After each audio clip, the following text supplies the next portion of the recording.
गरुड़ ने कहा, हे केशव, यमलोक का मार्ग किस प्रकार दुखदायी होता है? पापी लोग वहां किस प्रकार जाते हैं, मुझे बताइए।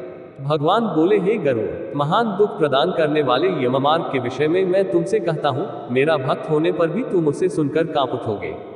यममार्ग में वृक्ष की छाया नहीं है, अन्न आदि भी नहीं है, वहां कहीं जल भी नहीं है, वहां प्रलय काल की भांति 12 सूर्य तपते हैं। उस मार्ग से जाता हुआ पापी कभी बर्फीली हवा से पीड़ित होता है तो भी कांटे चुभते हैं, कभी महाविषधर सर्पों द्वारा डसा जाता है, कहीं अग्नि से जलाया जाता है, कहीं सिंहों, व्याघ्रों और भयंकर कुत्तों द्वारा खाया जाता है, कहीं बिच्छुओं द्वारा डसा जाता है। इसके बाद वह भयंकर असिपत्र वन नामक नरक में पहुंचता है, जो 2000 योजन के विस्तार वाला है। ये वन कौओं, उल्लुओं, गीधों, सर्गों तथा डॉन्सों से व्याप्त है। उसमें चारों ओर दावाग्नि है। वह जीव कहीं अंधे कुएं में गिरता है, कहीं पर्वत से गिरता है, कहीं छुरे की धार पर चलता है, कहीं कीलों के ऊपर चलता है, कहीं घने अंधकार में गिरता है, कहीं उग्र जल में गिरता है, कहीं जोकों से भरे हुए कीचड़ में गिरता है, कहीं तपी हुई बालुका से व्याप्त और धधकते ताम्रमय मार्ग, कहीं अंगार राशि, कहीं अत्याधिक धुएं से भरे मार्ग पर उसे चलना पड़ता है।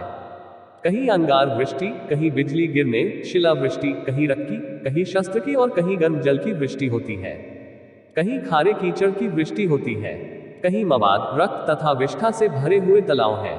यममार्ग के बीचों बीच अत्यंत उग्र और घोर वैतरणी नदी बहती है। वह देखने पर दुखदायिनी है, उसकी आवाज भय पैदा करने वाली है। वह 100 योजन चौड़ी और पीप तथा रक्त से भरी है। हड्डियों के समूह से उसके तट बने हैं। यह विशाल घड़ियालों से भरी है।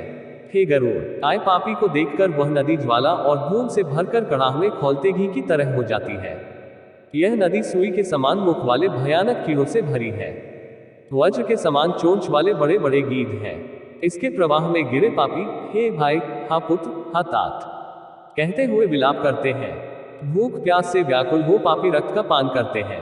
बहुत से बिच्छू तथा काले सांपों से व्याप्त उस नदी के बीच में गिरे हुए पापियों की रक्षा करने वाला कोई नहीं है। उसके सैकड़ों हजारों भंवरों में पड़कर पापी पाताल में चले जाते हैं, क्षण भर में ही ऊपर चले आते हैं। कुछ पापी पाश में बंधे होते हैं, कुछ अंकुश में फंसा कर खींचे जाते हैं और कुछ कों द्वारा खींचे जाते हैं। वे पापी गर्दन हाथ पैरों में जंजीरों से बंधे होते हैं, उनकी पीठ पर लोहे के भार होते हैं। अत्यंत घोर यमदूतों द्वारा मुगदरों से पीटे जाते हुए रक्त वमन करते हैं तथा वमन किए रक्त को पीते हैं। इस प्रकार 17 दिन तक वायु वेग से चलते हुए 18वें दिन वह प्रेत सौम्यपुर में जाता है।